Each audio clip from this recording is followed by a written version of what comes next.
चीज ही मिस कर रहे हैं उसकी।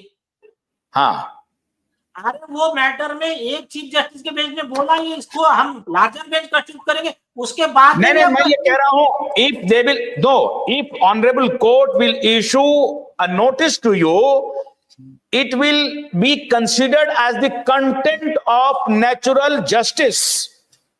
नहीं वो तो ठीक है, वो तो हाँ बराबर, ये तो ले रहे हैं हम।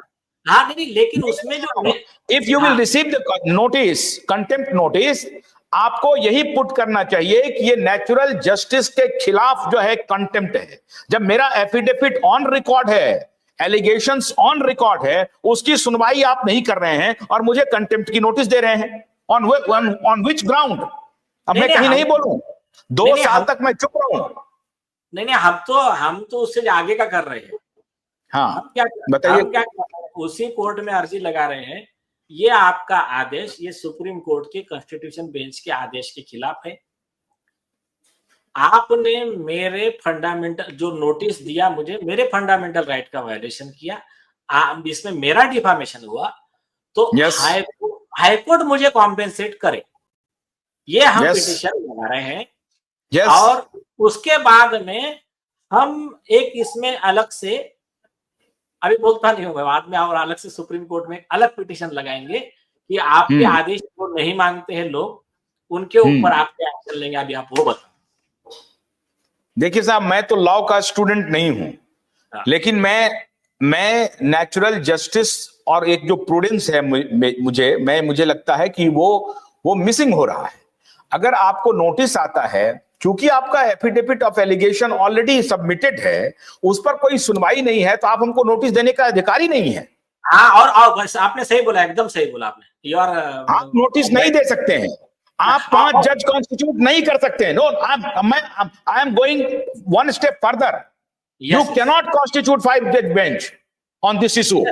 If you have already a written complaint before you and you have not taken cognizance, in that case you cannot issue any notice. Yes, this is violation of natural justice.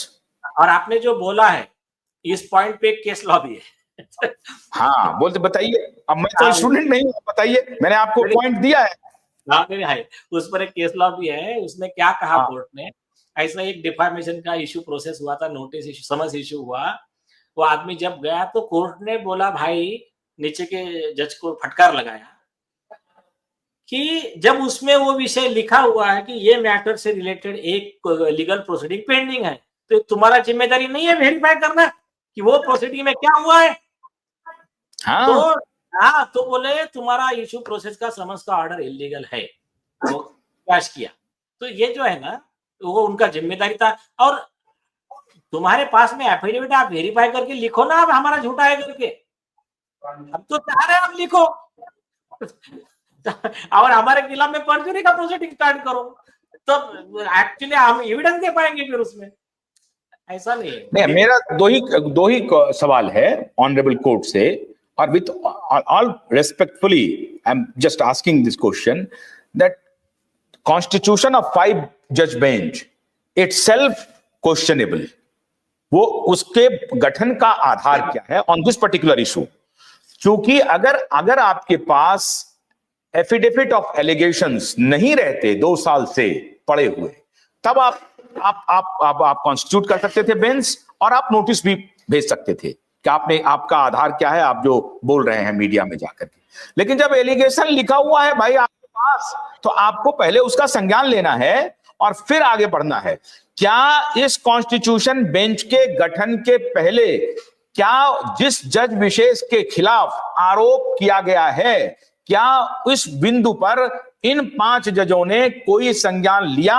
और अगर लिया तो उसका कोई लिखित आदेश है जो उस जज महोदय तक पहुंचा है? ये उनको दिखाना पड़ेगा। नहीं, और प्रोसीडिंग शुरू हो गया कंटेम्प्ट का, ये बहुत गलत है, ये कंटेम्प्ट है। नहीं, आपकी बात सही है। और आपको और एक नया पॉइंट देता हूं मैं इसमें। चलो अच्छा हो गया आपने पूछा। इसी जज के पास, जस्टिस रेवती मोहिते डेरे के बेंच पे, ध्रुव राठी और राहुल गांधी, उद्धव ठाकरे, आदित्य ठाकरे के खिलाफ, मिड डे के खिलाफ एक हमने कंटेम्प्ट पिटीशन फाइल किया। उसका मैटर इन्होंने ऐसा ही गलती से लगा दिया जस्टिस रेवती मोहिते डेरे के बेंच पे।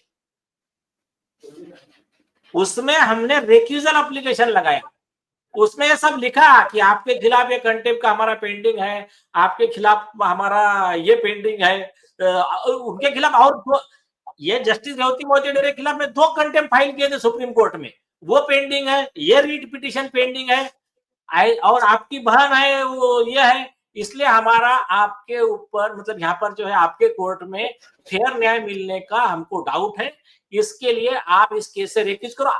एफिडेविट पे आई है उस कोर्ट में पेंडिंग है, और ये कब 1 साल पहले पेंडिंग है। तो चीफ जस्टिस क्या बोल रहे हैं अपने ऑर्डर में कि पहले कोर्ट में बोलना चाहिए था, बाद में ऑलरेडी बोल चुके हम कोर्ट में एफिडेविट पे उसी जज को, और उसके बाद में उसने ऑर्डर पास किया है, ठीक है, रजिस्ट्री एप्रोप्रिएट बेंच के पास रखे।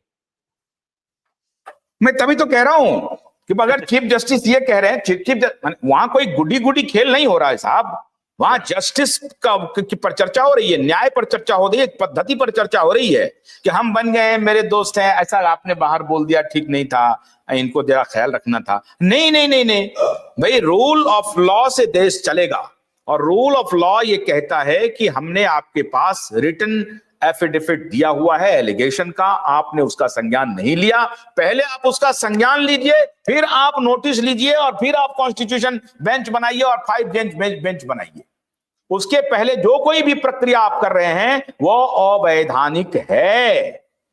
नहीं, ये तो इसमें अगर मेरा तर्क, मेरी समझ अगर गलत हो तो मुझे कोई गलत साबित कर दे तो मैं मान लूंगा, ऐसा नहीं है कि मैं कहूंगा कि नहीं, मैं जो बोल रहा हूं वही सही है।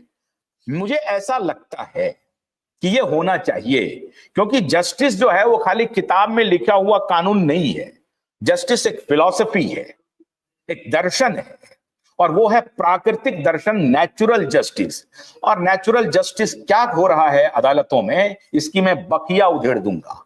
Unfortunately I am a journalist, I am not a lawyer, I have not read the text book of law, लेकिन मैं पढ़ूंगा, मैं कोशिश कर रहा हूं पढ़ने का भी, लेकिन अभी जो क्या चल रहा है इस देश में वो बताऊंगा। बहुत बहुत शुक्रिया Nilesh Ojha ji, I am sure that you are competent enough to defend yourself before the competent जज। ये तो अच्छी अपॉर्चुनिटी अपने लिए, बहुत अच्छी बात है, और मैं माननीय सभी जजेस से आग्रह कर रहा हूं, मेरी कोई इच्छा या मेरी कोई भावना ऐसी नहीं है कि आपके इसमें कोई गुस्ताखी करूं आपके मान सम्मान में, बस। लेकिन यह बात जरूर है कि जो प्रश्न है उसको आपको ध्यान से इसको कॉग्निजेंस में लेना चाहिए, जो मैंने सवाल उठाए हैं जरूर सुनिए। मैं आप सभी 5 जजों से यह आग्रह कर रहा हूं कि जो मैंने सवाल उठाए हैं कि जब रिटन एफिडेविट है तो उसका संज्ञान लीजिए पहले, और उसके बाद नोटिस की प्रक्रिया शुरू कीजिए, और फिर तो आपका कॉन्स्टिट्यूशन भी ठीक होगा। आप कुछ बोलना चाह रहे हैं? हाँ, देखिए, कोई ऑनेस्ट जज है ना, उसको तो अपना ऑलवेज रिस्पेक्ट है। देखिए, हमारा कोर्ट पे विश्वास है, इसीलिए तो हम कोर्ट में जा रहे हैं ना। हाँ, हम जाके सरकार के पास थोड़ी बैठे कि आप ऑर्डर कर दो और आप ही कर दो, हम सीधा कोर्ट में। हमने कहा कि वहां जाएंगे तो आरोप लगेंगे कि राजकीय हेतु से प्रेरित है, ये है, तो उससे बेटर है कोर्ट में। बिल्कुल बिल्कुल सही बात है, और अगर आपके आरोप में गलत है, अगर आपका आरोप गलत साबित हुआ तो जो कार्रवाई करनी है होनी चाहिए।